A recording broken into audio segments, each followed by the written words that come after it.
Hi, I'm Tamitha with your solar storm forecast for the week of May 7th.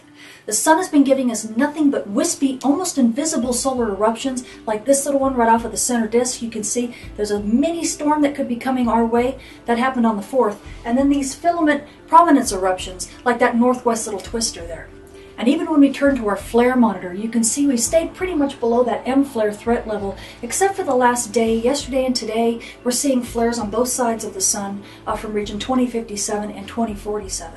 Now, if we go back to May 3rd, region 2051 and 2047 sent us two partly Earth-directed solar storms nearly back to back. As a matter of fact, when you look at chronograph images for the first event, you can see there's kind of a halo there. And then when you look at the second event, which happened a couple hours later, again, a partial halo. So it looks like these might be Earth-directed, but when we switch to our prediction model, this is Enlil, top panel is density, bottom panel is velocity, you can see those two solar storms coming out. They actually are slammed together in this model, so they're merged together, and you see one massive storm coming out, but it does look like it is going to miss Earth to the west, and that should be happening essentially now. And indeed, I am seeing some solar wind signature of wake, so it looks like this one is indeed passing us. The models are correct, but you might still experience a little bit of unsettled conditions over the next day or so.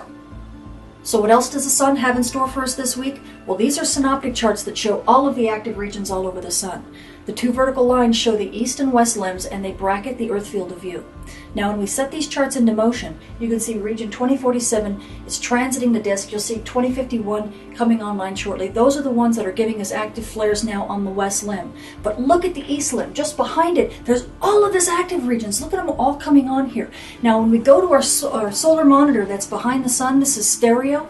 You can see we're going to look at stereo B. Here's Earth, here's the sun, and stereo B is actually looking from behind the east limb. Do you see all of these active regions? Do you see all of this fizzling and popping that's going on right here? These are flares and solar storms that are being let off from that incredibly massive amount, cluster of solar region, or active regions, that is just now coming back onto the Earth disk. So we should have a very interesting week this week as things unfold. We might see more solar storms, we might see more M flare activity. NOAA is giving us about 25 to 40% chance of M flares in the next 3 days, and those will be, that might actually increase as these regions rotate more into the solar disk.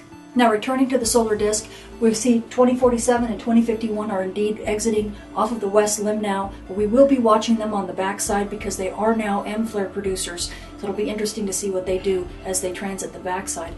Everything else on the center part of the disk is pretty stable, but if you look at the east limb, you can see all of these new active regions coming on. 2056 is where we got that big flare, and 2057's been numbered today, so we should be seeing some very interesting activity in the coming week.